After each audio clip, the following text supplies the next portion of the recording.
14 आनंदाचं गाव. काही बालगीतं मराठीत अमर झाली आहेत. तशी बडबड गीतं, ध्वनिगीतं, कृतिगीतं पिढ्यानपिढ्या चालत आलेली असतात.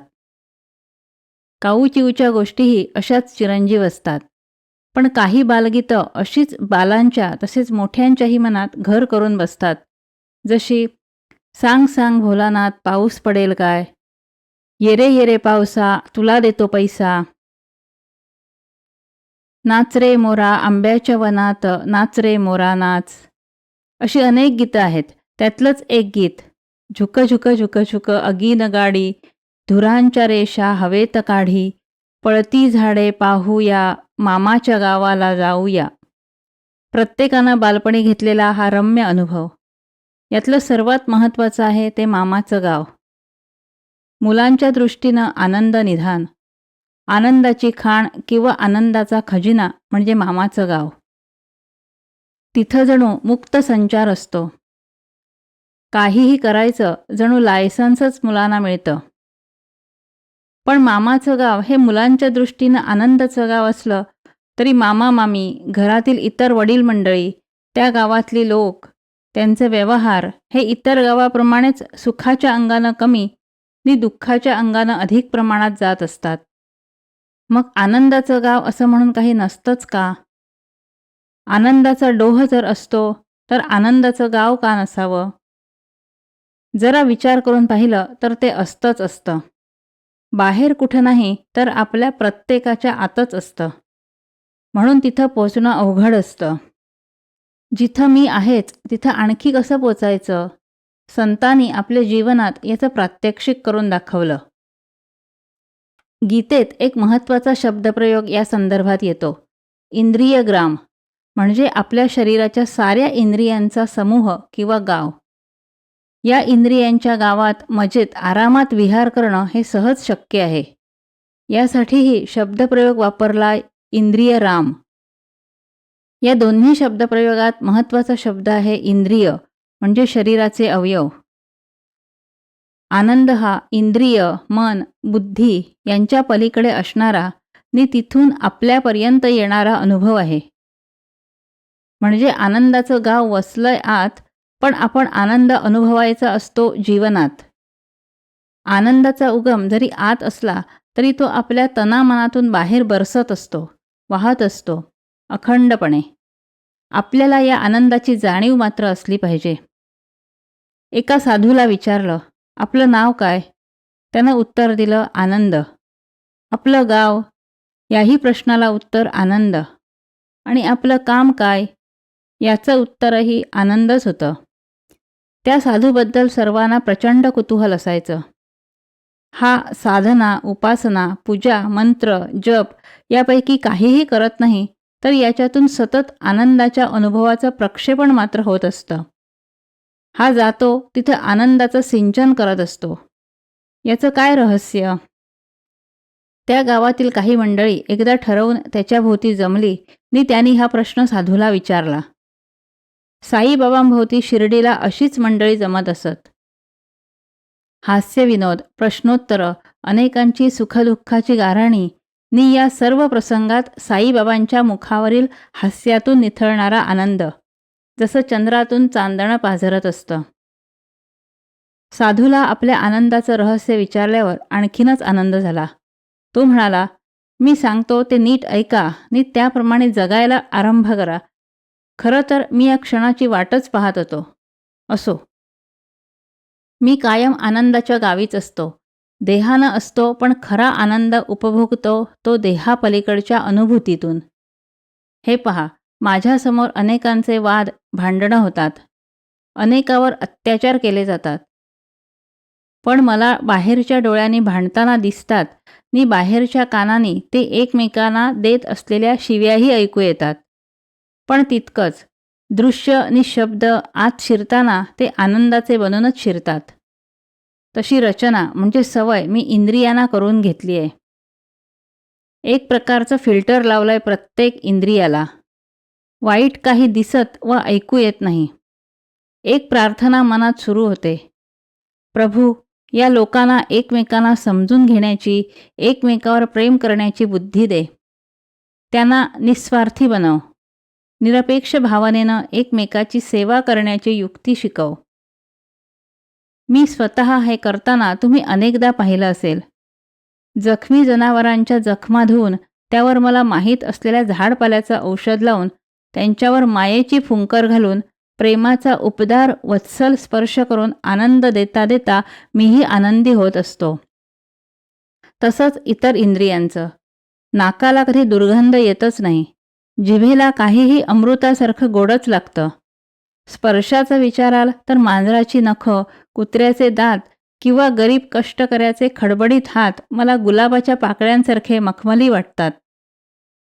मनानं तर मी सर्व सजीव निर्जीवांचं कल्याणच चिंतित असतो नि बुद्धीनं सर्वांचं हित कशानं होईल याचाच विचार नि त्याप्रमाणे आचार करत असतो. बस हेच रहस्य माझ्या आनंदाचं.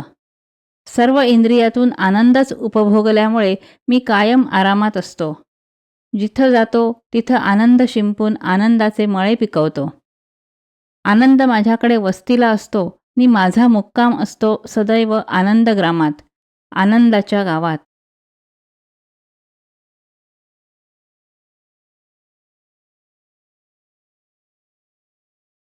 15. आनंदाचं घर.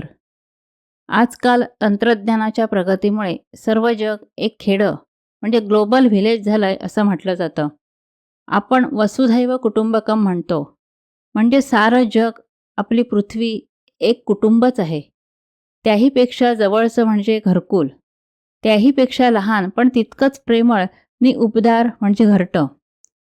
रवींद्रनाथ टागोरांनी आपल्या विश्वभारती विद्यापीठाचं बोधवाक्य निवडलं होतं की हे विद्यापीठ शांतिनिकेतन एक छोटंसं घरटं आहे विश्वातील सर्व लोकांसाठी. साधू संतांना हे विश्वची माझे घर अशी सर्व सजीव निर्जीव गोष्टींबद्दल आपुलकी असते. भूता परस्परे जडो मैत्र जीवांचे अशी प्रार्थनाही ही संत मंडळी करत असतात. अलीकडे अनेक घरांच्या भिंतीवर एक कविता टांगलेली किंवा चिकटवलेली आढळते. घर असावं घरासारखं नकोत नुसत्या भिंती, तिथे असावा प्रेम जिव्हाळा नकोत नुसती नाती. कवितेतील भावना सुंदरच आहे, पण किती घरात ही भिंतीवरची कविता जमिनीवर उतरलेली दिसते. वास्तुशांतीचा विधी तर प्रत्येकजण नवी वास्तू बांधून तिच्यात राहण्याचा आरंभ करण्यापूर्वी करतो. ख्रिस्ती बांधव या विधीला हाऊस वॉर्मिंग किंवा हाऊस ब्लेसिंग असं म्हणतात. पण अशी शांत प्रेमाची ऊब असलेली घरं किती दिसतात. एक महत्त्वाची गोष्ट या सर्वात विसरली जाते, ती म्हणजे व्यक्ती शांत झाल्याशिवाय वास्तू शांत होणार नाही. घरातल्या प्रत्येक व्यक्तीच्या वागण्यात संबंधात ऊब नसेल तर हाऊस वॉर्मिंग फक्त एक कर्मकांड ठरतं, पण हा अनुभव सार्वत्रिक आहे. कसं असावं आनंदाचं घर. घरात हसरे तारे असता मी पाहू कशाला नभाकडे, किंवा असावे घरकुल आपुले छान अशी गीतं पूर्वीच्या काळात म्हटली जायची. तेव्हा ती अनेक घरातली कुटुंबातली परिस्थिती किंवा वस्तुस्थिती होती. काही कथा कहाण्यातून याविषयी प्रेरक मार्गदर्शन मिळतं. एका घरात अनेक वर्षांनी एक पाहुणा घरातील कर्त्या व्यक्तीला त्याच्या मित्राला भेटायला येतो. मधल्या काळात तो मित्र मृत्यू पावलेला असतो. त्याला वाईट वाटतं आपला जिवलग दोस्त गेल्याबद्दल, पण त्याहून अधिक वाईट वाटतं ते घराच्या करुण परिस्थितीबद्दल. संपूर्ण घर पाहिल्यावर मागच्या परसात गेला. तिथंही पूर्ण दुर्लक्ष झालेलं त्याच्या लक्षात आलं. एक मोठं शेवग्याचं झाड मात्र लक्ष वेधून घेत होतं. हे झाड काही वर्षापूर्वी त्याच्या मित्राच्या वडिलांनी लावलं होतं. त्याच्या अनेक स्मृती जाग्या झाल्या. रात्रीचं जेवण झाल्यावर मित्राच्या आईला विचारलं, घराची अशी दशा का झाली? तिच्या डोळ्यासमोर भूतकाळ उभा राहिला. अनेक गोड कडू आठवणी मनात दाटून आल्या नि गालावरून अश्रू ओघळू लागले. हलक्या स्वरात आजी बोलू लागली, काय सांगू तुला, तू माझ्या मुलाचा जवळचा मित्र. पूर्वीचा वैभव तुला आठवत असेलच. तुझ्या मित्राचा आकस्मिक मृत्यू झाला नि घराची दशाच पालटली. आम्हाला सारं गाव शेवगेवाले पाटील म्हणून ओळखतं. माझ्या पतींच्या काळात त्यांनी लावलेल्या शेवग्याच्या झाडाला लागलेल्या असंख्य शेंगा आम्ही गावभर वाटत असू. त्यामुळे हे शेवग्याचं झाड आमचं जणू परिचयपत्र म्हणजे आधार कार्ड बनून गेलं. शेवगेवाल्या पाटलांची मुलं सुना दुसऱ्यांच्याकडे नोकरी चाकरी कशी करतील? तुम्ही मोठी माणसं, आम्ही तुम्हाला नोकर म्हणून कसं वागवू, असं म्हणून कुणी नोकरी देतही नाही. त्यामुळे एका अर्थी अन्नान्न दशा होऊन राहिली आहे. आजीनं एका दमात सारी रडकथा ऐकवली. काही क्षण तो मित्रही सुन्न झाला. काय बोलावं हे समजेना. आपल्या आसवांना वाट करून देण्यासाठी तो उठून झोपायला गेला.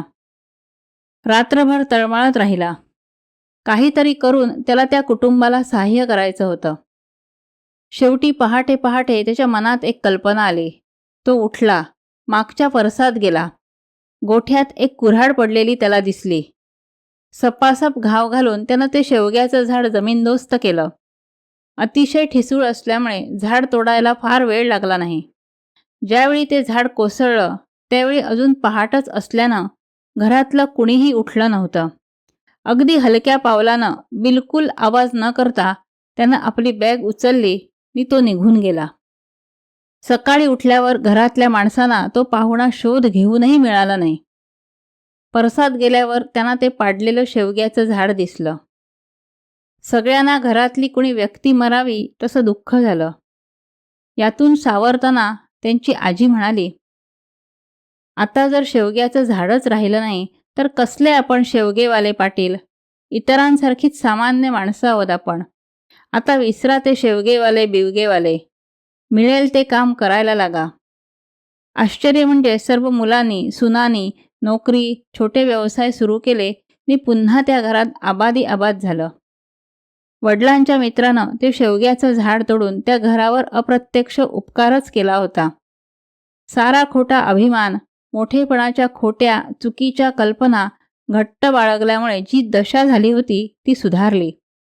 वैभवाची होळी संपून दिवाळी सुरू झाली होती. आनंदाचं सूत्र त्यांना मिळालं होतं. खोट्या अहंकाराचा त्याग आणि श्रमप्रतिष्ठा. आनंदाला लागलेलं ग्रहण सुटलं होतं. घर पुन्हा आनंदाच्या प्रकाशानं उजळून निघालं होतं.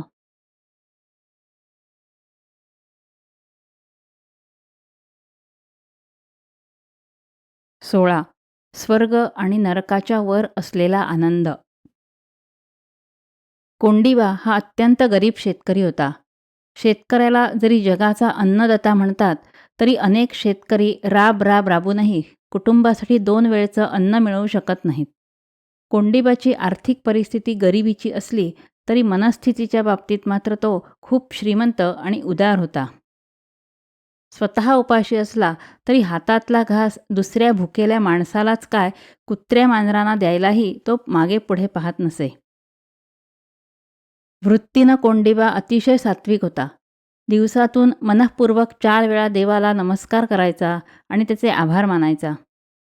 सकाळी उठल्यावर, दुपारी शिदोरी खाताना, संध्याकाळी शेतातून परतल्यावर आणि रात्री झोपताना असे 4 नमस्कार करताना त्याच्या मनात देवाविषयी म्हणजे दैवी शक्तीविषयी कृतज्ञतेचा आणि शरणतेचा भावच असायचा. कोंडिबाचं असं समाधानी जीवन सुरू होतं. हे सारं तसं सुरळीत चालू असताना तिकडे सैतान आणि त्याच्या राज्यातील एक इमानदार भूत यांच्यात संवाद चालू होता. भूताला हवी होती बढती. त्यावर सैतानाचं म्हणणं होतं, मी प्रभावित होईन अशी कामगिरी करून दाखव. म्हणजे एका सदाचारी सज्जन माणसाचा अधःपात घडवून त्याला देवाचा विरोधक बनवायचं. देव आणि सैतान यांच्यात श्रेष्ठत्वाबद्दल सतत स्पर्धा चालू असे. सत्संग, भक्ती, उपासना यांच्या माध्यमातून माणसांना सदाचार संपन्न, सुसंस्कृत बनवून स्वर्गात आणणे, जिवंत असताना त्यांचा प्रवास स्वर्गाच्या दिशेनं सुरू ठेवणं हे देवांचं कार्य होतं. त्याचवेळी लोकांना निरनिराळी व्यसनं लावून त्यांना भ्रष्टाचारी, हिंसाचारी बनवून पापं करण्यासाठी प्रवृत्त करून त्यांचा पापांच्या माध्यमातून नरकाचा मार्ग सोपा करायचा, त्यांचा अधःपात घडवायचा हे कार्य सैतान आणि त्याचे भूतपिशाच्य असे नोकर चालू ठेवत असत. ज्यावेळी एका भूतानं बढतीचा आग्रह धरला तेव्हा सैतानानं त्याला त्या सदाचारी कोंडिबाला बिघडवण्याची, पापं करायला प्रवृत्त करण्याची आणि आपल्या राज्याचा नागरिक बनवण्याची कामगिरी यशस्वी करायला सांगितली. आपण हे सहज करू शकू या फाजील आत्मविश्वासानं त्या भूतानं दुसऱ्या दिवशी शेतकऱ्यानं म्हणजे कोंडिबानं शेताच्या कामावर असताना दुपारच्या वेळी खाण्यासाठी आणलेली शिदोरी पळवली. कोंडिबा भुकेपोटी चोराला शिव्याशाप देईल, त्या पापातूनच त्याचा नरकाचा प्रवास सुरू होईल असा त्या भूताचा विश्वास होता. पण प्रत्यक्षात घडलं उलटंच. दुपारी कोंडिबा येऊन पाहतो तो त्याला शिदोरी दिसली नाही.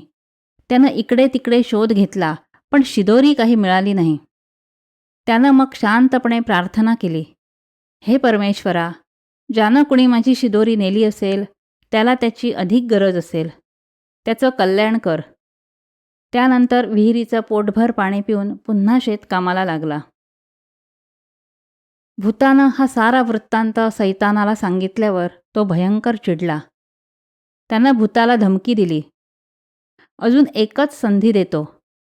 यावेळी जर त्या सत्प्रवृत्त शेतकऱ्याला नरकाच्या दिशेनं वळवलं नाहीस तर बढती सोड, मी तुला गंगेच्या पवित्र पाण्यात बुडवून काढीन.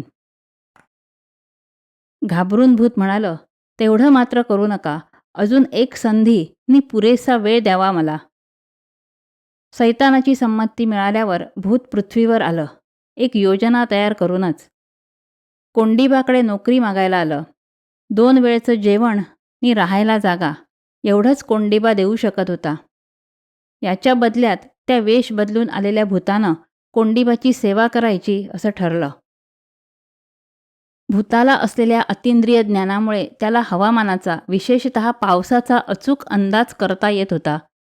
त्याचा उपयोग करून त्यानं पहिल्या वर्षी अतिवृष्टी होणार असल्यामुळे डोंगराच्या उतारावरचं बाजरी, नाचणी यासारखं पीक घ्यायला मालक कोंडिबाला सांगितलं. इतरांची पिकं कुजून मेली. कोंडिबाकडे खूप धान्य आलं.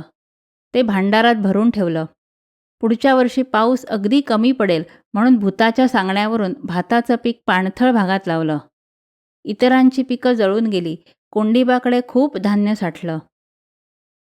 भूतानं त्या धान्यापासून ते आंबवून दारू कशी गाळायची ते कोंडिबाला दाखवलं. आता कोंडिबा त्या गावातला सर्वात श्रीमंत माणूस बनला. मित्रांना बोलावून दारू पिणं, एकमेकांना शिव्या देणं, कधी खोटी स्तुती करणं असे प्रकार सुरू झाले. बायको मुलांना दारूच्या नशेत शिव्या देणं, लाथाने तुडवणं सुरू झालं. थोडक्यात कोंडिबा बऱ्यापैकी नरकात जाऊन सैतानाच्या राज्याचा नागरिक बनायला योग्य झाला. संधी साधून भूतानं सैतानाला बोलावून सारा प्रकार प्रत्यक्ष दाखवला. ते पाहून सैतानानं विचारलं, हाच का तो शेतकरी ज्याची शिदोरी पळवल्यामुळे उपाशी राहण्याची पाळी येऊनही शांत संयमी राहिला? भूतानं हो म्हणताच सैतानानं लगेच त्याला बढती दिली. एका समाधानी आनंदी व्यक्तीच्या जीवनाची नि कुटुंबाची अशी अधोगती होण्याचं मुख्य कारण म्हणजे अतिरिक्त संपत्तीमुळे देहाचे उपभोग घेण्याची नि त्यासाठी वाटेल ते पाप करण्याची, वाटेल तसे स्वैर वागण्याची वृत्ती. खरंच देहाच्या सुखोपभोगांच्या वर असलेला आनंद कशावरही अवलंबून नसतो. असा आनंद सर्वत्र सदैव उसळत असल्याने तो मिळवणं हा आपला विशेष अधिकार आहे. तो आपण मिळवूयाच.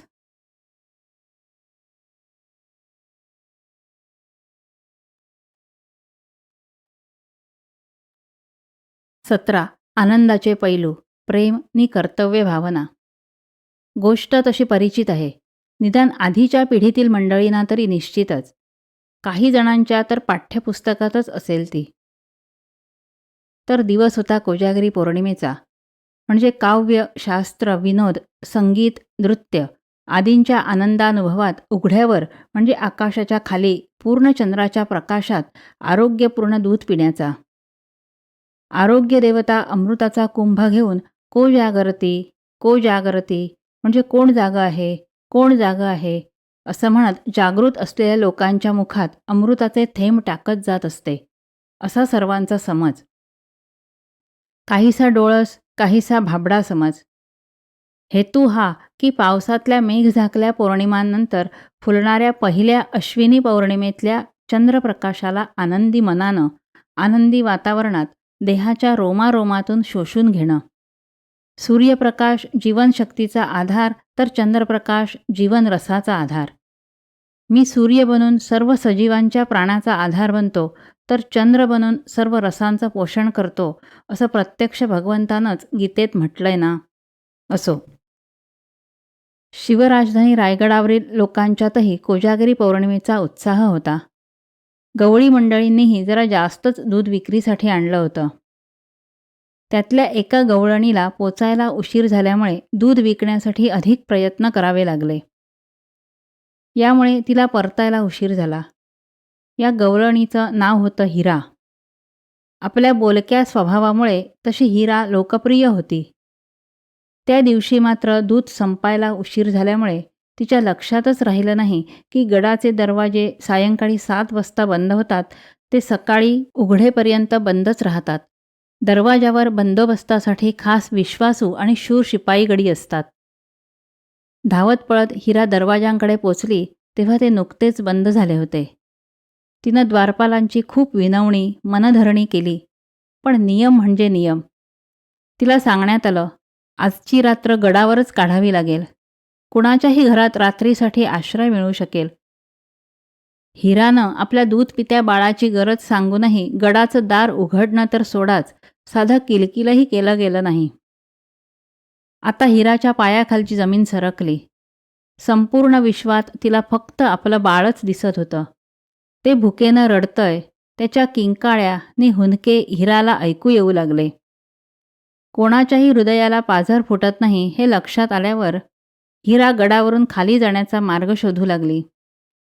पाहते तो सगळ्या बाजूनी अभेद्य तटबंदी. स्वराज्याची राजधानीच होती ना ती. नाही म्हणायला एका ठिकाणी तट बांधला नव्हता.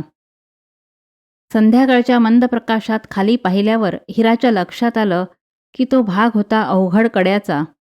उतारावर काही झुडपं वाढलेली होती. एका बाजूला मृत्यूला आमंत्रण देणारा तो उंच कडा, तर दुसऱ्या बाजूला भुकेनं कळवळणारं तान्हं बाळ, छातीत साठून राहिलेल्या लाडक्या पिलासाठी असलेला दुधाचा पान्हा. काय करावं ते समजत नव्हतं. हिराच्यातच एक सावध, विचार करून निर्णय घेणारी बाई होती, तशीच बाळासाठी व्याकुळ झालेली अगतिक आईही होती. तिकडे माझं लाडकं बाळ भुकेनं तडफडणार असेल तर इथं मी तरी जगून काय करू, हा विचार मनात प्रबळ होत गेला आणि देवी भवानीचं नाव घेऊन हिरानं कड्यावरून उडी मारली. अक्षरशः अंधारातली उडी होती ती, पण एका मातेनं पुत्रवात्सल्याच्या अनावर ओढीनं जीवावर उदार होऊन मारलेली उडी होती ती. दुसरे दिवशी हिरा गवळण कुठेही न दिसल्यामुळे शोधाशोध सुरू झाली, पण तिचा पत्ता काही लागला नाही. पाहतत तर काय, नेहमीच्या वेळी डोक्यावरच्या टोपलीत दूध, ताक, दही घेऊन हिरा गवळण गडावर हजर. अंगावर थोडं खरचटल्याच्या खुणा होत्या. शिवरायांच्या कानावर हे वृत्त गेलं तेव्हा त्यांनी हिराला बरोबर घेऊन जातीनं त्या कड्याच्या भागाची पाहणी केली. हिराच्या वात्सल्याचं, धैर्याचं त्यांनी मनापासून कौतुक केलं. खास दरबारात बोलावून खणा नारळानं ओटी भरून तिचा सत्कार केला. त्या दिवसापासून तिला हिरा या नावाऐवजी रायगडची हिरकणी ही गौरव करणारी पदवीही दिली. त्याचवेळी असामान्य दूरदृष्टी असलेल्या शिवरायांच्या मनात एक विचार चमकून गेला. एक स्त्री जर कडा उतरून जाते तर शत्रूचं सैन्य कडा चढून गडावर प्रवेश करू शकेल. गडाच्या सुरक्षिततेच्या दृष्टीनं हे खूप घातक ठरू शकतं. या विचारानं राजांनी आज्ञा देऊन ताबडतोब त्या ठिकाणी बुरुज बांधला. त्याला लोक हिरकणीचा बुरुज म्हणू लागले. एका मातेला धन्यतेच्या आनंदासाठी सन्मानित करणारे शिवराय राजा म्हणून प्रजेच्या संरक्षणाचं आपलं आद्य कर्तव्य विसरले नव्हते. एवढंच नव्हे तर एका मातेचा आक्रोश ऐकूनही नियम न मोडणाऱ्या त्या कर्तव्य तत्पर स्वामीनिष्ठ द्वारपालांचा सत्कारही राजांनी केला. खरंच आहे, आनंदाच्या अनुभवाचे प्रमुख पैलूच आहेत प्रेम नि कर्तव्य भावना.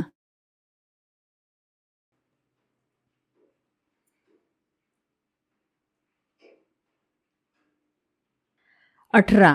संयमातून आनंदाचा अनुभव. गोष्ट तशी अनेकांना माहीत असलेली. गोष्ट कसली, प्रसंगच आहे तो. श्याम आणि त्याचे आईवडील यांच्यामधला. श्याम म्हणजेच आपले साने गुरुजी. श्यामची आई म्हणजेच संस्कारांची साक्षात मूर्ती, संस्कार देवता. मातृदेवो भव म्हणताना मुख्य भाव हा संस्कारांचा म्हणजे हल्लीच्या भाषेत मूल्य शिक्षणाचा असतो. काही संस्कार घडतात तर काही घडवले जातात. या प्रसंगात हे दोन्ही प्रकार दिसतात. श्यामच्या आईवडिलांनी त्याच्यावर घडवलेले संस्कार तर कुटुंबातील वातावरण, परस्परातील स्नेहबंध यातून घडवलेले संस्कार. त्याचं असं झालं. श्याम हा आपल्या गुणांमुळे आणि स्वभावामुळे सर्वांचा लाडका होता. त्याच्या आईचा तर तो जीव की प्राण होता.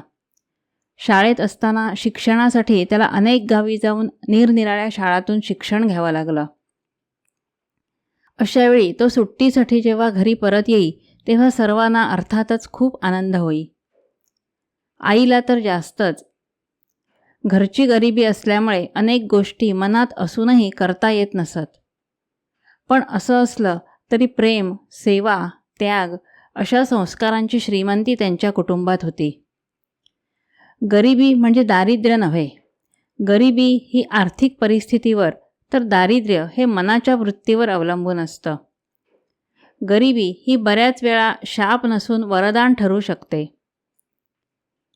श्यामला संस्कारांच्या दृष्टीनं संपन्न घरच्या या गरिबीनंच बनवलं. असेल त्या परिस्थितीत मनाचं समाधान कसं टिकवायचं हे वडिलांपासून, तर अखंड आनंदात कसं राहायचं हे आईकडून श्याम शिकला. एवढंच नव्हे तर वरवर दिसणाऱ्या दुःखालाही आनंदाची झालर कशी लावायची याचंही शिक्षण मिळाल्यामुळे श्याम हा स्वतः संस्कार संपन्न, सुसंस्कृत झाला. असं नव्हे तर पुढे आपल्या लेखन, भाषण आणि कार्यातून मराठी जाणणाऱ्या मुलांच्या तसेच वडील मंडळींच्या मनावरही त्याने संस्कारांचं सुरेख सिंचन केलं. श्यामची आई ही केवळ एक व्यक्ती नव्हती, तर संस्कारांचा संतत अभिषेक करणारी शक्ती होती. अशातूनच आनंदाची अखंड अनुभूती घेता येते. एके दिवशी श्याम येणार म्हणून आईनं त्याला आवडणारी फणसाची भाजी करण्याचं ठरवलं. एरवी श्यामची आई सुगरण आणि अन्नपूर्णा दोन्हीही होती. ती म्हणायची, भोपळीचा, भेंडीचा, शेवग्याचा कोणताही कोवळा पाला ही पालेभाजीच असते. तिखट, मीठ आणि तेलाची फोडणी दिली तर सारं गोड लागतं. ती नुसती म्हणायचीच नाही, तर तिच्या स्वयंपाकातून याचा अनुभव सर्वांना रोज येत असे. तो आनंदाचा अमृतानुभव असे. त्या दिवशी वडिलांनी पाटीलवाडीहून भाजीसाठी फणस आणला. फणसाची भाजी म्हणजे श्यामचा जीव की प्राण. वडील म्हणाले, तो जून असेल म्हणजे कोवळा नसेल तर उकडगरेच करा. आईनं भाजी करायला घेतली. ती चिरून शिजवून पानात वाढेपर्यंत तिच्या डोळ्यातून आसवं ओघळत होती. हे सर्वांच्या लक्षात आलं. आधी चुलीचा धूर आणि त्यात भावनांचा पूर, मग काय विचारता. आईची भावविव्हल अवस्था सर्वांच्या लक्षात आली. जेवायला सुरुवात केल्यावर पहिल्याच घासाला सगळ्यांच्या लक्षात आलं की भाजीत आई मीठ घालायला विसरल्यामुळे ती अळणी झाली आहे. नेहमीच्या स्वभावाप्रमाणे श्याम जोरात म्हणाला, आई. पण तो पुढे काय म्हणणार इतक्यात वडिलांनी सर्वांना गप्प बसून मुक्काट्यानं भाजी खाण्यास सांगितली. स्वतः आई, काय फाकडी झाली आहे भाजी, एकदम राजमान्य, म्हणजे राजालाही आवडेल अशी, असं म्हणत ती अळणी भाजी मिटक्या मारीत खाल्ली. आईच्या लक्षात येऊन तिला वाईट वाटू नये म्हणून पानात वाढलेलं मीठही भाजीला लावलं नाही. मुलांनी ही भाजी खाल्ली. शेवटी आई जेवायला बसली. पहिला घास खाताच तिच्या लक्षात आलं की भाजीत मीठ घालायचं राहून गेलंय. तिनं हाक मारली, श्याम. तो आल्यावर आसू भरल्या डोळ्यांनी त्याला म्हणाली, अरे रे, अळणी भाजी तुम्ही सर्वांनी खाल्लीत ना, तू तरी सांगायचं श्याम. यावर श्यामनं घडलेला सारा प्रसंग सांगितला. खरंच श्याम म्हणतो त्याप्रमाणे आपल्या विसरभोळेपणामुळे सर्वांना अळणी, बेचव भाजी खावी लागली म्हणून हळहळणारी माझी आई श्रेष्ठ, की संयम पाळून सतत कामात असलेल्या आईला समजून घेऊन संयमानं वागून घरात समाधान राखणारे वडील श्रेष्ठ, याचा निर्णय लागणं कठीण आहे. दोघांनीही आपापल्या वागण्यातून मोलाचे संस्कार घडवले होते. ते खरे सुसंस्कार होते, सर्वांना आनंद देणारे. सुसंस्कृत होण्यासाठी शिक्षण, आर्थिक सुबत्ता, सत्ता यापैकी काहीही फार महत्त्वाचं नसतं. महत्त्वाचं असतं ते आजूबाजूचं वातावरण आणि सुसंस्कृत व्यक्तींचा सहवास. श्यामच्या भाग्यानं तो त्याला मिळाला. त्यातूनच पुढे साकारले साने गुरुजी. ते जसे सर्वांचे गुरुजी होते, तशी सर्वांची आईही होते, गुरुमाऊली होते. आनंदाची निर्मिती करायची नसते, ती आपोआप होत असते आणि आपण ती उत्स्फूर्तपणे अनुभवायची असते. अनुभव हाच आनंदाचा गाभा असतो, प्राण असतो.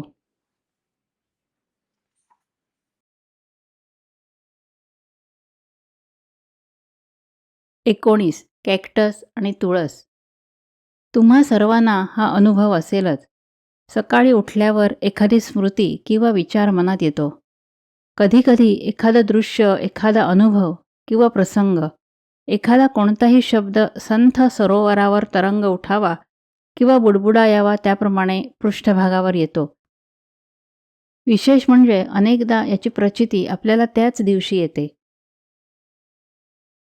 कुणाचं तरी पत्र येणार किंवा अमुक एक व्यक्ती येणार, नाहीतर भेटणार, असं दिवसाच्या आरंभी वाटतं आणि तसं घडतंही.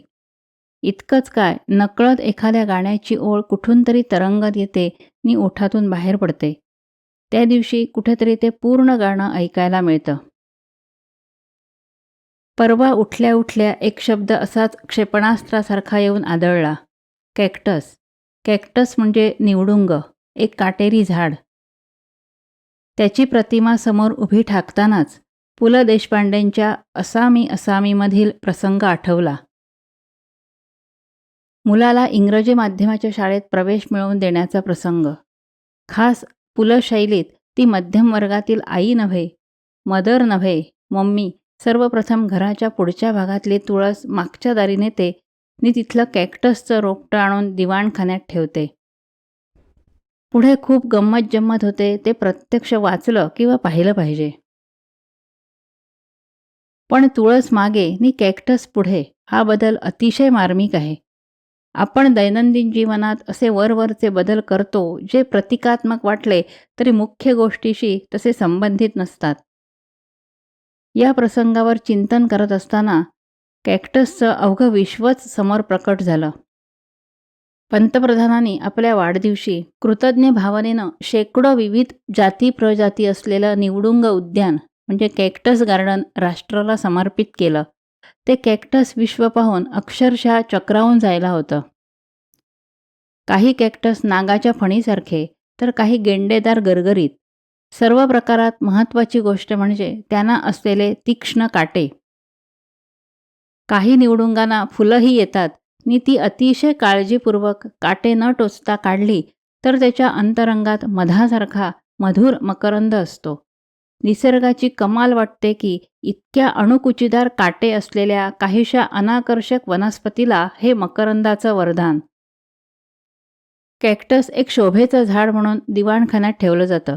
काहीतरी विचित्र जवळ किंवा समोर ठेवलं की स्वतःला आगळं महत्त्व येतं, हा अनेकांचा समज असतो. पण काही संशोधक वृत्तीची मंडळी अशा पूर्वी उपेक्षित, दुर्लक्षित असलेल्या वनस्पतीवर संशोधन करतात. त्याचे औषधी गुण शोधतात, प्रयोग करतात. मानवी जीवन सुखरूप बनवण्याचा ध्यास त्यांना लागलेला असतो. अलीकडे आणखी एक उपेक्षित वनस्पती खूप म्हणजे खूपच प्रसिद्धीस आली आहे. ती म्हणजे कोरफड म्हणजे काटेकवर किंवा ॲलोवेरा. या वनस्पतीला कल्पवृक्षाची पदवी द्यायला हरकत नाही. कारण वैद्यक क्षेत्रात औषधी गुणधर्मामुळे अनेक गुणकारी औषधात कोरफडीचा उपयोग होतो. त्याचप्रमाणे सौंदर्य प्रसाधन क्षेत्रात तर ॲलोवेराने क्रांतीच घडवली आहे. साबण, शॅम्पू, निरनिराळी सौंदर्य क्रीम्स, एक ना दोन अनेक उपयोग या मांसल पण काटेरी वनस्पतीचे आहेत. अजूनही संशोधन सुरूच आहे. एक संस्कृत सुभाषित या संदर्भात लक्षात ठेवण्यासारखं आहे. अमंत्रम अक्षरम नास्ति, नास्ति मूलम अनौषधम, अयोग्य पुरुषो नास्ति, योजकस्तत्र दुर्लभा. खरंच या विश्वात संपूर्णतः निरुपयोगी असं काहीच नाही. आपण प्रत्येक गोष्टीचा स्वीकार करून, निरीक्षण, परीक्षण करून उपयोग मात्र करून घेतला पाहिजे. असं कोणतंही अक्षर नाही ज्यात मंत्र सामर्थ्य नाही, पण मंत्रसिद्ध मंत्रयोगी महात्म्यांनी ते सामर्थ्य त्या त्या अक्षरात निर्माण केलं पाहिजे. त्याचप्रमाणे असं कोणतंही झाडाचं पाळमूळ नाही ज्यात औषधी गुणधर्म नाहीत. ते प्रयोगांती सिद्ध मात्र केले गेले पाहिजेत. सर्वात महत्त्वाची गोष्ट म्हणजे अशी एकही व्यक्ती नाही जी पूर्णपणे निरुपयोगी आहे. कोणता ना कोणता तरी गुण त्या व्यक्तीत असतोच. त्याचा कल्पक उपयोग करणारी व्यक्ती मात्र विरळाच असतात. अशा योजक, नियोजक, संयोजक व्यक्तीच राष्ट्र घडवू शकतात. नुसते प्रायोजक काय कामाचे? एकूण काय, कॅक्टसच्या निमित्तानं ही चिंतन परंपरा सुरू झाली. ती म्हणजे प्रत्येकाला आपली बुद्धी, कल्पनाशक्ती, सृजनशीलता वापरून प्रत्येक गोष्ट जीवनोपयोगी, राष्ट्र उपयोगी बनवली पाहिजे. तसा संकल्प मात्र केला पाहिजे. महाभारतात युधिष्ठिराचं जीवनसूत्र आहे, धर्मो रक्षति रक्षितः. म्हणजे जो धर्माचं पालन करतो, त्याचं पालन तो धर्मच करतो. यात थोडा बदल करून असं म्हणूया, वृक्षो रक्षति रक्षितः. आपण झाडांचं संवर्धन, संगोपन करूया, मग ते वृक्षच आपलं जीवन सांभाळतील. अगदी कॅक्टससारखी काटेरी रोपटीसुद्धा जीवन आनंदी बनवू शकतात. पहा विचार करून.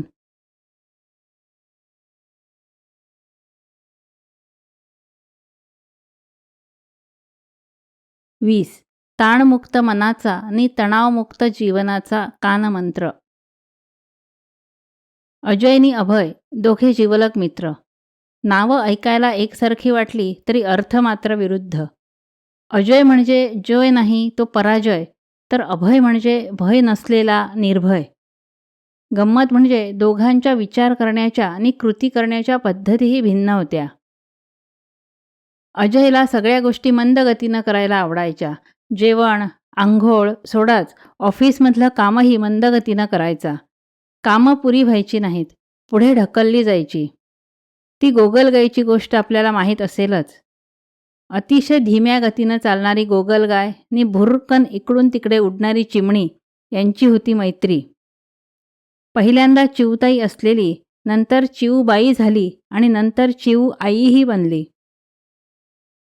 आपल्या सुंदर गुबगुबीत पिलाचं बारसं करायचं तिने ठरवलं. सगळ्यांना आमंत्रणं दिली, गोगलगाईला सुद्धा. वेळेवर पोचीन हं, असं वचनही गोगलगाईनं दिलं. तयारी करून ती निघाली सुद्धा. चिऊताईचं घरटं जरा दूर होतं. अखेर ज्यावेळी ती तिथे पोचली, तेव्हा कार्यक्रमाची धामधूम, वाजंत्री, ताशे, अनेक जण जमलेत, सर्वजण उत्साहात आहेत. आपण अगदी योग्य वेळी पोचलो या आनंदात ती आपल्या मैत्रिणीला भेटली. पोचले की नाही वेळेवर बारशाला, या गोगलगाईच्या प्रश्नावर सारे हसू लागले. तेव्हा चिऊताई म्हणाली, बरं झालं, बारशाला म्हणून निघालात म्हणून लग्नाला तरी पोचलात. आज माझ्या मुलाचं चिमण्याचं लग्न आहे. असो, अतिशय मंद गतीनं आळशी बनून कामं करणाऱ्या व्यक्तीचं आजच्या काळात हसूच होतं. आता अभयकडे वळूया. त्याचं सारं जगणं, काम हे संथ, स्थिर असायचं. तो एका लयीत काम करत राहायचा. त्यामुळे थकायचा नाही आणि कामंही वेळेवर उरकली जायची. त्याचं आदर्श होतं कासव. तेच ससानी कासव यांच्या शर्यतीतलं. संथ पण सतत चालून शर्यत जिंकली होती कासवानं. इंग्रजीत जी म्हण आहे, slow but steady wins the race, तिचा अर्थ हाच आहे. कासवाच्या या गतीचे अनेक फायदे आहेत. 1.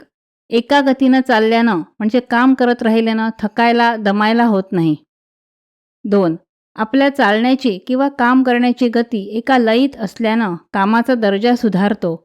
आपली कौशल्य, कार्यक्षमता यांचा विकास होतो. 3. सतत काळाशी स्पर्धा नसल्यानं मनावर अनावश्यक ताण, दडपण येत नाही. यामुळे शरीर, मनाचं आरोग्य सुस्थितीत राहतं. एकूणच आयुष्याची मर्यादा वाढते. 4. याचबरोबर बुद्धी स्थिर शांत राहिल्यानं आपत्कालीन व्यवस्था करणं सोपं जातं.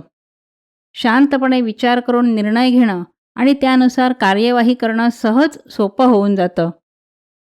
संकट आल्यावर कासव आपले चारी पाय, डोकं, शेपूटसुद्धा आत ओढून आपल्या कवचाखाली अत्यंत सुरक्षित राहतं. या सर्व गुणांचं स्मरण दर्शन व्हावं म्हणून अनेक मंदिरात दगडाच्या किंवा पितळेच्या कासवाच्या मूर्तीची स्थापना केलेली असते. केवळ भगवान विष्णूचा दुसरा कूर्मावतार म्हणून नव्हे. या संथ शांतपणाच्या जोडीला हातात असलेल्या कामांचा आणि त्यासाठी उपलब्ध काळाचा विचार आवश्यक असतो. यालाच काळाचं व्यवस्थापन असं म्हणतात. या संदर्भात 2 मैत्रिणींचं उदाहरण लक्षात ठेवण्यासारखं आहे.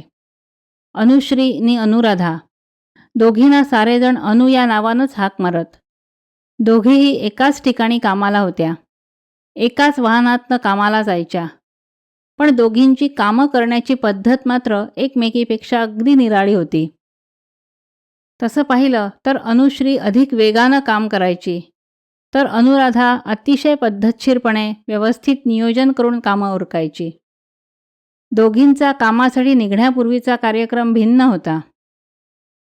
सगळ्यांची सगळी कामं करून घाई गडबडीत स्वतःची तयारी करून अनुश्री काहीशी वैतागून घराबाहेर पडायची, तर अनुराधाचा कामांचा क्रम उलटा असायचा. उठल्यावर ती शांतपणे आधी स्वतःची तयारी करायची. अगदी कामासाठी बाहेर निघताना करायची वेशभूषा, केशभूषा इत्यादी करून इतर कामं करायची.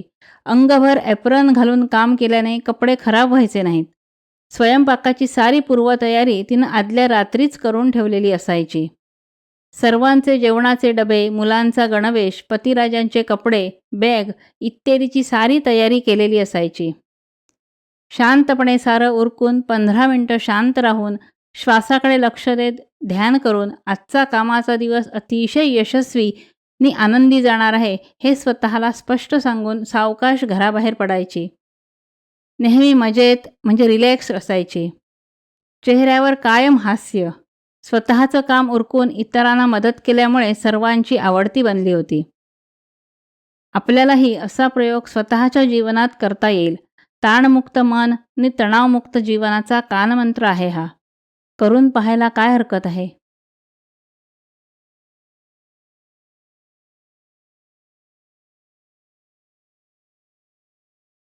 एकवीस. थेंबे थेंबे महासागर बने. तशी आपल्या मराठीत म्हण आहे, थेंबे थेंबे तळे साचे. ही म्हण ज्या महाभागानं सर्वप्रथम तयार करून वापरली त्यानं बहुतेक सागर महासागर पाहिलेला नसावा. त्याची मजल तळ्यापर्यंतच गेली. पण महासागरसुद्धा थेंबाथेंबानंच बनतो. पावसाच्या पाण्यानं वाहणाऱ्या नद्या आपलं पाणी सागराला समर्पण करत असतील, पण अखेर पाऊस पडतो तो सुद्धा थेंबाथेंबानंच. ते काही वर्षांपूर्वीचं गाजलेलं गाणं आठवतंय ना? ढगाला लागली कळं, पाणी थेंब थेंब गळं. इवल्याशा पण असंख्य, अक्षरशः असंख्य थेंबामुळेच सागर बनतो. याच चालीवर कणाकणानं जमीन किंवा वाळवंटही बनतात. श्वासाश्वासानं अख्खं आयुष्य बनतं. पैशानं रुपयाच काय, अब्जाधीशसुद्धा बनता येतं. हुकुमचंद शेटजींची कथा अनेकांना माहीत असेल.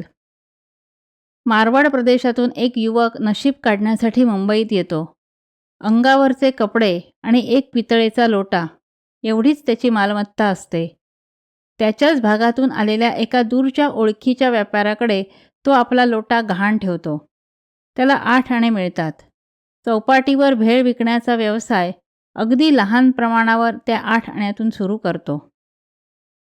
कमीत कमी खर्च स्वतःवर करून पैसे साठवत जातो.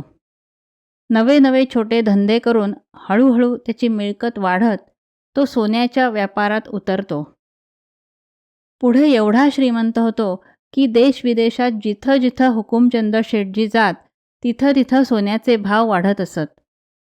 एवढी हुकूमत हुकुमचंद शेटजींनी सुवर्ण व्यापारावर स्थापन केली, तरी एक खंत त्यांना होती. हजारो लाखो रुपये देऊ करूनही त्यांचा पितळेचा लोटा ज्या व्यापाऱ्याकडे गहाण ठेवला होता त्यानं तो परत केला नाही. तो व्यापारी म्हणत असेल जगातला एक मोठा श्रीमंत व्यापारी हुकुमचंद, पण त्याची शेंडी मात्र माझ्या हातात आहे. ही गोष्ट सोडली तरी जेव्हा जेव्हा हुकुमचंद शेटजींना त्यांच्या अभूतपूर्व यशाचं रहस्य विचारलं जायचं तेव्हा तेव्हा ते म्हणायचे, मैंने तो पैसा पैसा बचा के हिमालय जैसी दौलत जमाई. अगदी खरं आहे हे. एका शाळेत एके दिवशी एक शिक्षक एका वर्गात गेले नी फलकाच्या या टोकापासून त्या टोकापर्यंत एक भली मोठी संख्या लिहून मुलांना ती वाचायला सांगितली. एकम, दहम, शतम असं करत 5वीच्या विद्यार्थ्याने ती संख्या वाचली. 1,00,000. काय दाखवत होती ती संख्या? रुपये? तसं लिहिलं नव्हतं. मग गुरुजींना काय सांगायचं होतं?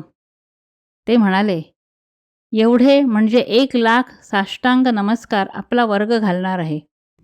उद्यापासून चातुर्मास सुरू होतोय. आषाढी एकादशी ते कार्तिकी एकादशी या 4 महिन्यात म्हणजे सुमारे 120 दिवसात आपण 40 विद्यार्थी ही संख्या पुरी करणार आहोत. उद्या पहिला दिवस. सर्वांनी एक नमस्कार घालायचा. आरामात. परवा आणखी एक वाढवून 2 नमस्कार घालायचे. रोज असा एक एक नमस्कार वाढवत जायचं. चातुर्मास संपेल तेव्हा तुमच्यापैकी प्रत्येकजण रोज 120 नमस्कार घालू शकेल.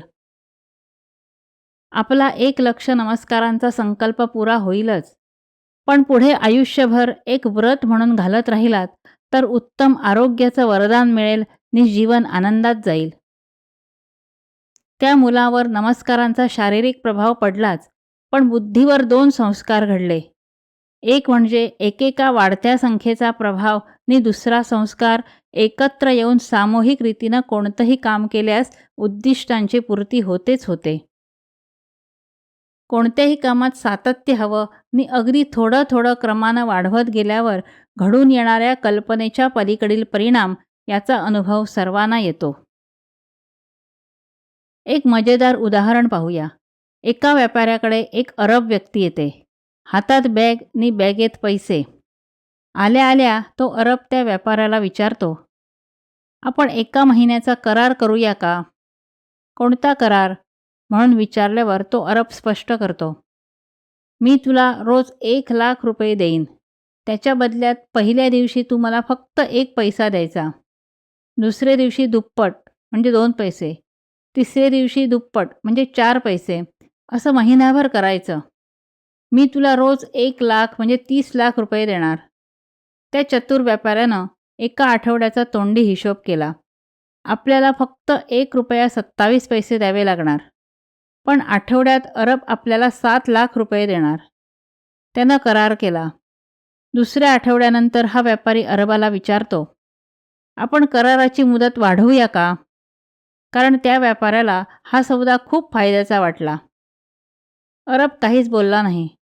पण शेवटी त्या व्यापाऱ्यावर पश्चात्तापानं रडण्याची पाळी आली.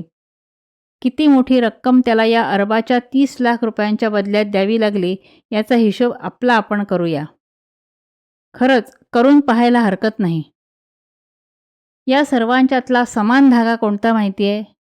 कोणतीही गोष्ट सतत करत राहून क्रमानं वाढवत गेल्यास आपल्या नकळत खूप मोठं कार्य घडून येतं. एकेका पावलापुरता प्रकाश पाडणारा कंदीलसुद्धा आपल्याला खूप दूर असलेल्या आपल्या मुक्कामापर्यंत घेऊन जातो. आपली प्रार्थना असली पाहिजे, देवा, फक्त एका पावलापुरता प्रकाश माझ्या अंधाऱ्या वाटेवर पाड. मग बघ कितीही दूरच्या ठिकाणी मी पोचतो की नाही ते.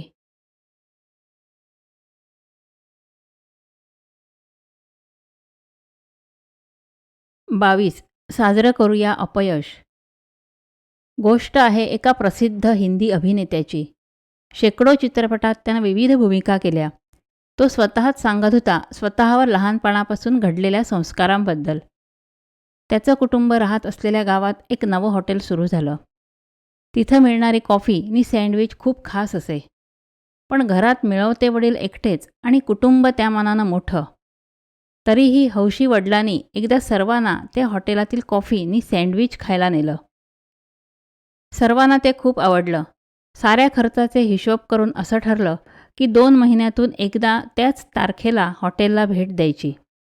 झालं, हे त्या कुटुंबाचं रुटीनच बनून गेलं. सर्वजण त्या दिवसाची वाट पाहायचे. एकदा कामावरून घरी आल्यावर वडील त्या अभिनेत्याला म्हणाले, आज फक्त तू नि मी असे दोघेजण फिरायला जाऊया. तरुण वयातील त्या अभिनेत्याला विशेष हुरूप आला. दोघेजण फिरत असताना वडील म्हणाले, चल आपण त्या हॉटेलात जाऊया. पण बाबा, आपण तर गेल्याच आठवड्यात गेलो होतो ना. या मुलाच्या प्रश्नावर डोळे मिचकावत वडील म्हणाले, जाऊ दे रे, थोडी गंमत करूया.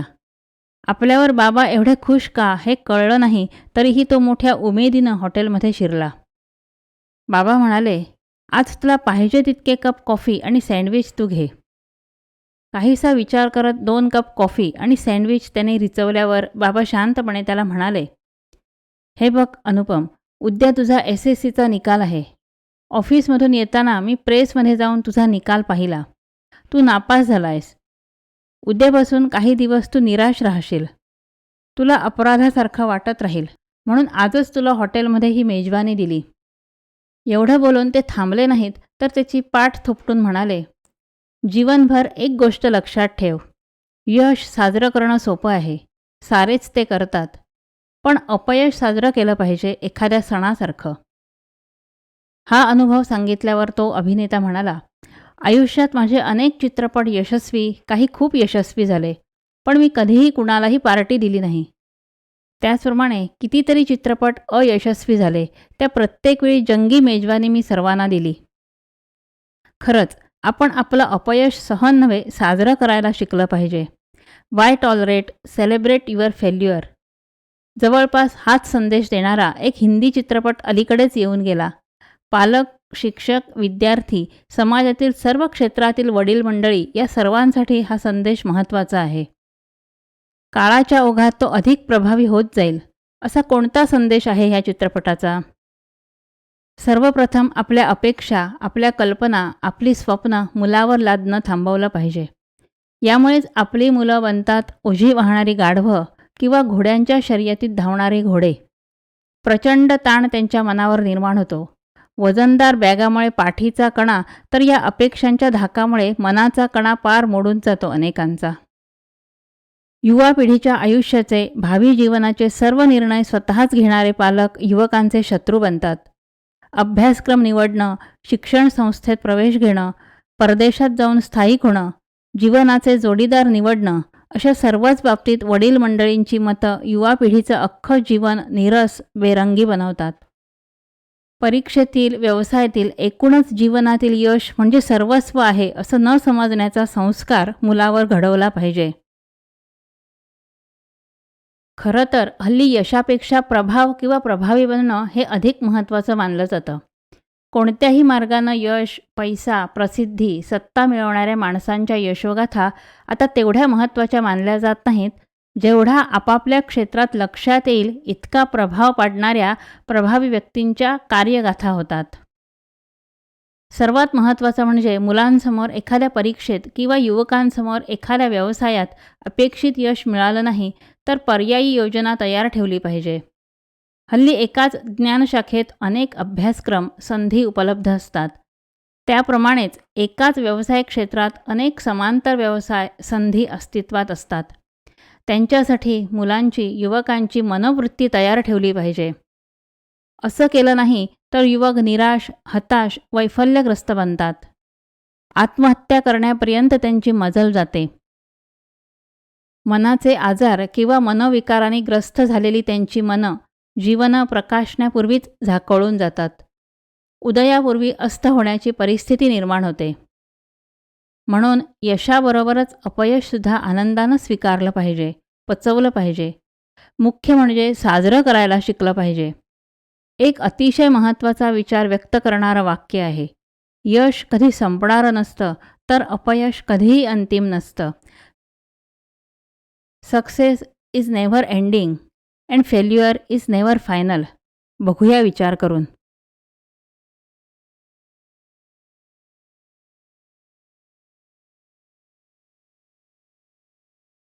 तेवीस. मनोपालटातून कायापालट.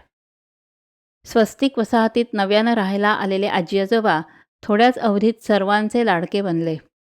नाव विचारल्यावर म्हणायचे, आजी आजोबा एवढंच पुरेसं नाही का? खरं तर होतं, कारण लोक त्यांना रमा आजी किंवा राम आजोबा म्हणून थोडंच म्हणणार होते. त्यांची दोन्ही मुलं होती परदेशात, म्हणजे NRI. आजोबा काहीशा खेदानं आवंढा गिळत म्हणायचे, मुलं असतील नॉन रेझिडेंट इंडियन्स, NRI, पण आम्हीही त्यांच्या दृष्टीनं NRIच आहोत की, नॉट रिक्वायर्ड इंडिव्हिज्युअल्स. पण त्यांची ही खंत स्वस्तिक वसाहतीतील अनेक कुटुंबांची होती. जीवनाच्या भिववणाऱ्या संध्याछायेत दोघं एकमेकांच्या आधारानं राहायची. दोघांचा मिळूनही एक पूर्ण आधार व्हायचा नाही. एकाच्या हाताना कंप तर दुसरीच्या मानेला. त्यांच्याबद्दल अनुकंपा म्हणजे सहानुभूती वाटली तर तेही त्यांना आवडायचं नाही. सण आले की ही मंडळी उदास व्हायची. दोघांसाठी काय जेवण करायचं? आजोबांना गोड खूप आवडायचं. श्रीखंड, बासुंदी, जिलेबी, गुलाबजामुन म्हणजे जीव की प्राण. काही वर्षांपूर्वी मधुमेह म्हणजे डायबिटीस झाला. तमाम गोड पदार्थ बंद म्हणजे बंद. आजींना आवडायचे झणझणीत, चमचमीत पदार्थ. रोजच्या जेवणात काहीतरी तळलेलं, कोणता तरी रस्सा असायचाच. पण रक्तदाब वाढल्यापासून सारं जेवण अळणी, सपक बनून गेलं.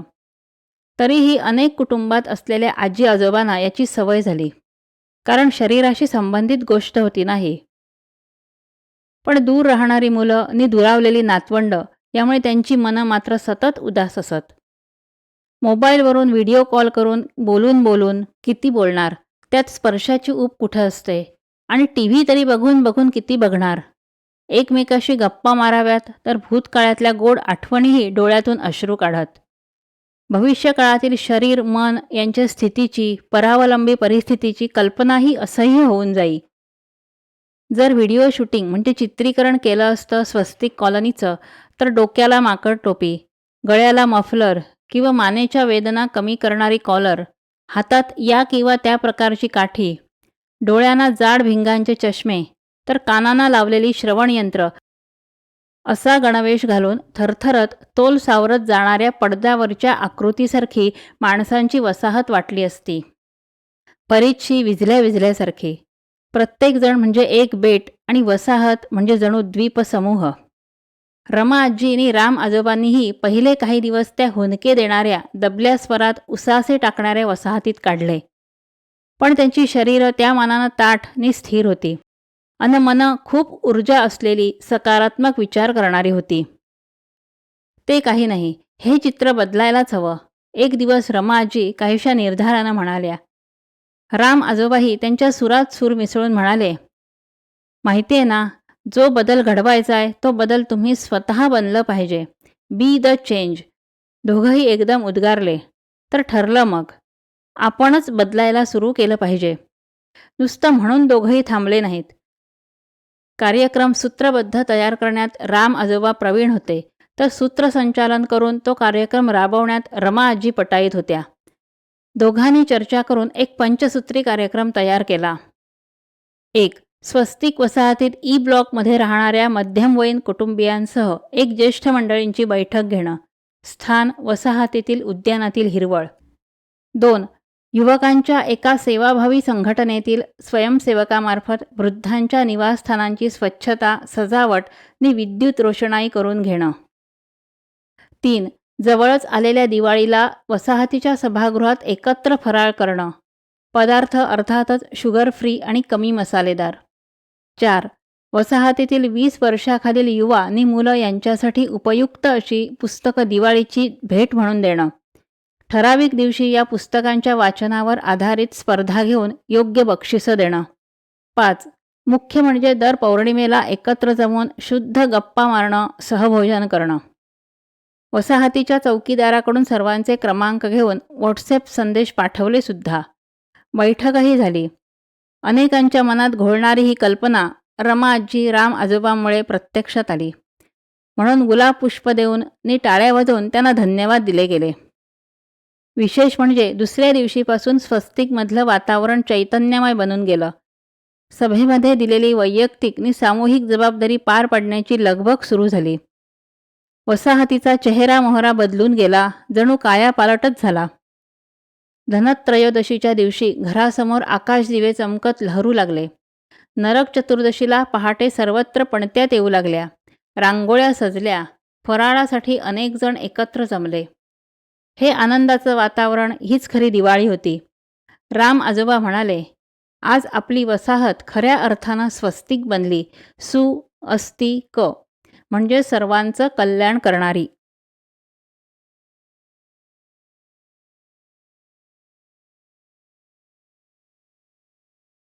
24. सदाहरित हास्ययोग मंडल. सध्या ज्याला लाफ्टर क्लब म्हणतात अशाच एका क्लबचं हे अगडबंब नाव. ओळीनं 1000 दिवस म्हणजे सुमारे 3 वर्ष झाल्यावर सभासदांनी एका कार्यक्रमाचं आयोजन केलं.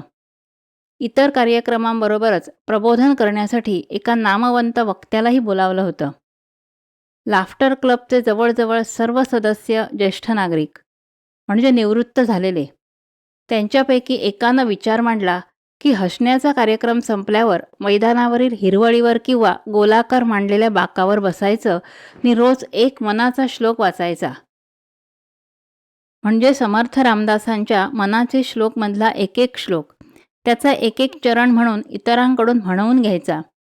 यातून कल्पना निघाली, नुसता श्लोक म्हणण्यापेक्षा त्याचा अर्थ आणि त्याचं विवरण एकेकानं करावं. प्रत्येकाला हे शक्य नसल्यानं मनाचे श्लोकमधील श्लोकांचा अर्थ नि स्पष्टीकरण करणारं एक छान पुस्तक आणलं आणि त्याचं वाचन पाळीपाळीनं सुरू झालं.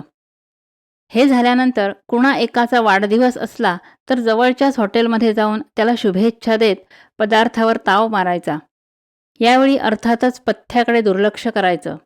म्हणजे मधुमेह झालेल्या सोनोपंतांनी जिलेबी, गुलाबजामुन मजेत खायचे, तर उच्च रक्तदाब असलेल्या माधवरावांनी छान तिखट मीठ घातलेले तळलेले पदार्थ खायचे.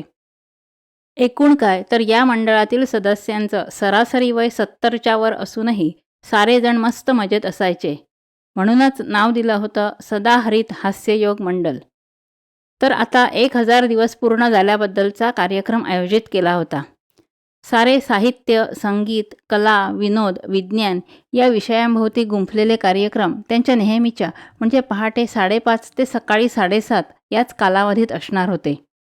तो दिवस होता त्या तरुण, तडफदार, ओजस्वी वाणी असलेल्या वक्त्याचा. तो होता 40शीतला. महिना होता वैशाख. पहिल्याच वाक्यात त्या वक्त्यानं षटकार ठोकला. वैशाख मासातच ज्येष्ठ मास सुरू झालाय असं तुम्हाला पाहून वाटतंय. तुम्हा ज्येष्ठांना मनःपूर्वक नमस्कार. नंतर त्या वक्त्यानं त्या संघटनेच्या नावातील प्रत्येक शब्द हा एक एक मुद्दा बनवून भाषण सुरू केलं. त्याच्या भाषणाचा वृत्तांत वाचणंही अंतर्मुख बनवणारं होतं. वक्ता म्हणाला, किती अर्थपूर्ण नाव आहे तुमच्या मंडळाचं. एरवी फक्त लाफ्टर क्लब एवढंच म्हटलं जातं. आपल्या मंडळातल्या नावाचा प्रत्येक शब्द बोलका आहे. त्याला न्याय मात्र आपणच दिला पाहिजे. सदाहरित म्हणजे सदैव हिरवा, तरुण, ताजा, प्रसन्न राहणारा. हे कितीही नि कोणताही व्यायाम केला तरी देहाच्या पातळीवर शक्य आहे का? हिरवी पानं काळाच्या ओघात आज ना उद्या पिवळी पडणारच. म्हणजे प्रकृती सदाहरित राहणं कठीणच, पण प्रवृत्ती राहू शकते. ज्याची मनोवृत्ती सदैव प्रसन्न, आनंदी आहे, जो विचारानं आशावादी आहे, भविष्यकाळाची भीती न बाळगता नेहमी उज्ज्वल चित्र पाहतो, ज्याची जीवशक्ती क्षीण होऊ लागली तरी जीवनशक्ती उत्साहपूर्ण ऊर्जा असलेली आहे, तोच खरा सदाहरित. हसण्याचा व्यायाम आणि तोही प्रत्येक दिवसाच्या आरंभी केल्यावर त्या दिवशी तरी मनःप्रसाद म्हणजे मनाची प्रसन्न अवस्था टिकलीच पाहिजे. अशी व्यक्तीच सदाहरित एव्हरग्रीन राहू शकते. हास्य. एक गोष्ट लक्षात ठेवायची की हास्य म्हणजे स्मितहास्य नेहमी शांत असतं. ते अंतःकरणाच्या अगदी आतून सुरू होतं नि चेहऱ्यावर पसरतं. स्माईल म्हणतात अशा हास्याला. या उलट हसणं म्हणजे लाफ्टर हे नेहमीच आवाजी, खळखळतं किंवा गडगडाटी असतं. हास्याचे मजले नसतात तर हसणं 7 मजली असू शकतं. पौराणिक मालिकातील सर्व असुरांचं म्हणजे आसुरी वृत्तीच्या दुष्ट माणसांचं हास्य असं विकट असतं. हसण्यासाठी आपण हची बाराखडी वापरतो. ह ह ह असं सुरू झालेलं हसणं क्रमाक्रमानं हा हा हा, ही ही ही, हु हु हु, हे हे हे, हो हो हो असं एक एक मजला चढत जातं. हे खरं आहे की अशा हसण्यामुळे फुफ्फुसं स्वच्छ होतात, श्वसनाची क्षमता वाढते, छाती, घसा मोकळे होतात. हे खूप चांगलं आहे. पण हे शरीराच्या अंगानं जाणारं आहे. सकाळी तासभर हसण्याचा व्यायाम करणाऱ्या माणसानं दिवसाचे उरलेले तास हसत मुखानं राहायला नको का? योग म्हणजे 2 गोष्टींना सांधणं, जोडणं. योग हा सेतू असतो. प्रथम आपलंच तन आणि मन यांचा योग साधायला हवा. नंतर स्वतःचा समष्टी म्हणजे समाज, सृष्टी म्हणजे निसर्ग, परमेष्टी सर्व विश्वाचं संचालन करणारी शक्ती यांच्याशी योग साधायला हवा. तरच योग या शब्दाला न्याय मिळेल. नाहीतर योग साधना म्हणत आपण फक्त योग आसनांचा अभ्यास करत राहतो. मंडल हे शक्ती, ऊर्जा निर्माण करणारं असतं. एरवी माणसं एकत्र येतात त्याला मंडळ किंवा क्लब असं म्हणतात. इलेक्ट्रिसिटी बोर्डाला विद्युत मंडळ म्हणतात. पण ज्यावेळी विद्युत मंडल म्हणजे सर्किट पूर्ण होतं त्यावेळी शक्ती निर्माण होते, विद्युत शक्ती. अशी शक्ती केवळ मानसिक नव्हे तर बौद्धिक, भावनिक आणि आत्मिक शक्तीही निर्माण झाली पाहिजे. तरच आणि तेव्हाच न्याय दिला जाईल आपल्या नावाला, सदाहरित हास्य योग मंडल. यासाठी तुम्हा मंडळींचा जो मनाचे श्लोक या छोट्याशा रचनेचा जो पठण, श्रवण, चिंतन असा अभ्यास सुरू आहे तो निश्चित उपयोगी पडेल. आपण ज्येष्ठ आहोतच, श्रेष्ठ बनण्याचा संकल्प करूया. सदैव हसत राहूया, हसवत राहूया. त्यासाठी शुभकामना आणि प्रार्थना. वक्त्यानं हे सहचिंतन संपवल्यावर कोणीही टाळ्या वाजवल्या नाहीत. सारे जण उभे राहिले. चष्मे काढून डोळ्याच्या पाणावलेल्या कडा पुसत होते. त्यांची अंतरयात्रा सुरू झाली होती. आनंद यात्रा.